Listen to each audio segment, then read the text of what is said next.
Você já deve ter se perguntado por que a Groenlândia pertence à Dinamarca? Bom, há mais de 1000 anos, o explorador viking norueguês Erik o Vermelho desembarcou lá e, naquela época, a Noruega governava a Groenlândia. E em 1380, a Noruega e a Dinamarca se uniram em um único reino. Assim, a Groenlândia tornou-se discretamente dinamarquesa. 400 anos mais tarde, a Noruega se separou, quando foi cedida à Suécia. E a Dinamarca disse: nós ficaremos com a Groenlândia. Os tratados internacionais apoiaram a Dinamarca. E por volta de 1800, tornou-se oficialmente um território dinamarquês. Acontece que, hoje, a Groenlândia tem autogoverno, seu próprio parlamento e até o seu próprio idioma. Mas a Dinamarca ainda é a responsável por sua política externa e defesa. Você sabia que o Canadá é um dos maiores países do mundo, mas tem pouca gente proporcionalmente morando lá? Parece estranho, mas não é tanto. Pois veja, o primeiro motivo é o frio de verdade. Em muitas regiões, o inverno passa fácil dos 20 graus negativos. E não é todo mundo que aguenta. O segundo é que o Canadá é sim enorme, mas grande parte do país é feita de florestas, gelo e áreas quase inabitáveis. Bom, vale também lembrar que quase todo mundo mora perto da fronteira com os Estados Unidos. Cidades como Toronto, Vancouver, Montreal concentram a população. Além disso, o Canadá teve menos ondas de imigração ao longo da história do que outros países. E hoje, o país até incentiva a imigração. Mas assim como outros países de primeiro mundo, novas políticas de imigração e um mercado imobiliário inflacionado acabam desmotivando novos imigrantes a enfrentarem este frio todo. Você sabe por que a Coreia do Norte e a Coreia do Sul são inimigas? Há décadas, elas não têm relações diplomáticas, são separadas por muros, arame farpado e, tecnicamente, ainda estão em guerra. Mas, há apenas 100 anos, tudo era diferente. Elas eram um só país, o Império Coreano. Em 1910, o Japão anexou a Península Coreana e manteve o controle até o fim da Segunda Guerra Mundial, em 1945. Dias antes da rendição japonesa, a União Soviética avançou pelo norte e os Estados Unidos pelo sul. Para evitar que os soviéticos dominassem toda a região, os Estados Unidos propuseram dividir a Coreia no paralelo 38, teoricamente de forma temporária. Só que, com a Guerra Fria, a reunificação nunca aconteceu. O norte ficou comunista e o sul capitalista. Então surgiram dois países, e ambos queriam unificar a península sob seu próprio governo.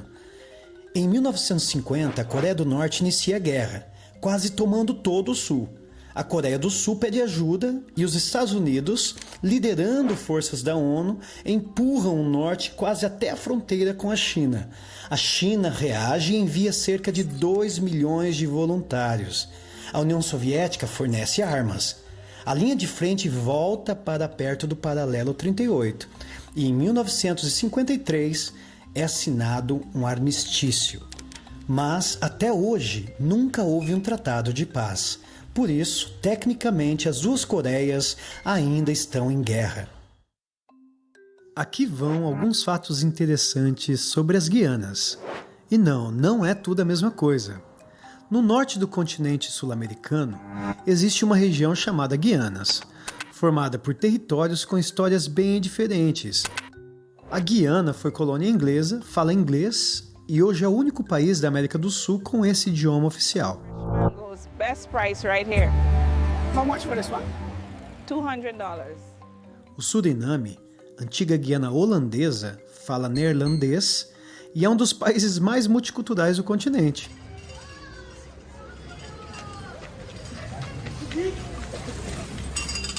E a Guiana Francesa não é um país. É parte da França, usa o euro e faz parte da União Europeia.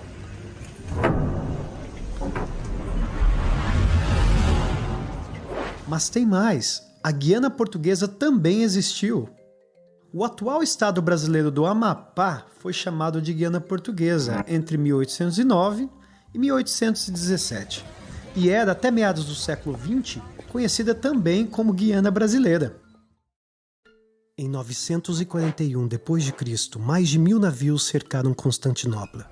Do outro lado, apenas 15. Os invasores vikings, conhecidos como Rus, tinham certeza da vitória. Era matemática simples. Mas o Império Bizantino escondia algo. Uma arma que o mundo nunca tinha visto. O fogo grego. Um líquido inflamável que queimava sobre a água. Ele era disparado por tubos de bronze como um lança-chamas medieval. Quando o ataque começou, o mar virou fogo. Os navios russos foram engolidos pelas chamas. A água não apagava e o fogo grudava. Com apenas 15 navios, o Império Bizantino destruiu uma frota inteira. A fórmula era um segredo guardado pela família imperial, que desapareceu em 1204, junto com Constantinopla. Por 800 anos, ninguém soube o que era o fogo grego. Até 2006, quando cientistas conseguiram, através de tubos de bronze pressurizados, chamados sifões, recriar essa mistura, usando ingredientes encontrados onde o Império Bizantino ficava, incluindo um petróleo bruto particular daquela região, lançando um jato de chamas de 10 a 15 metros, validando assim os relatos históricos.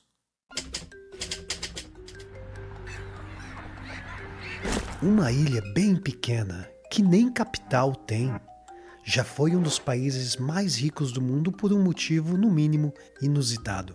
Nauru, com apenas 21 quilômetros quadrados, é um país independente, mesmo sendo menor que muitas cidades, e por ser tão pequeno nunca se preocupou em declarar uma capital oficial.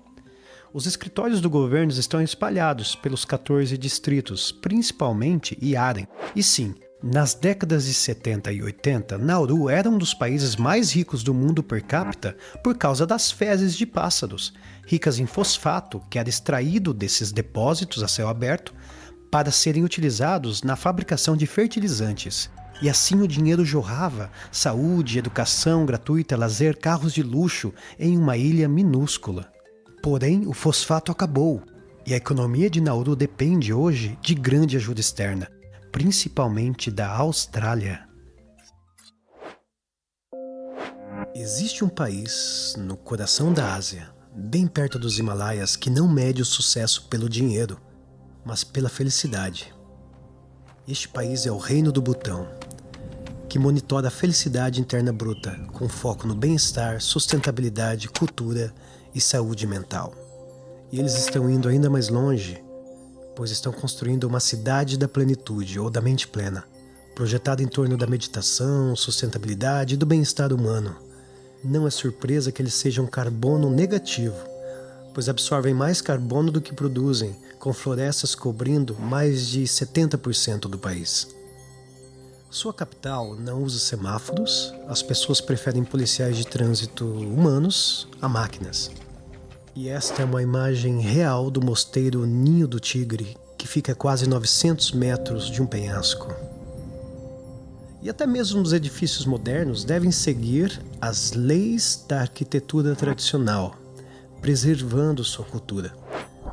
Além disso, saúde e educação são de qualidade e totalmente gratuitas para o seu povo. O Reino do Butão prova que o progresso não precisa significar estresse, poluição ou caos.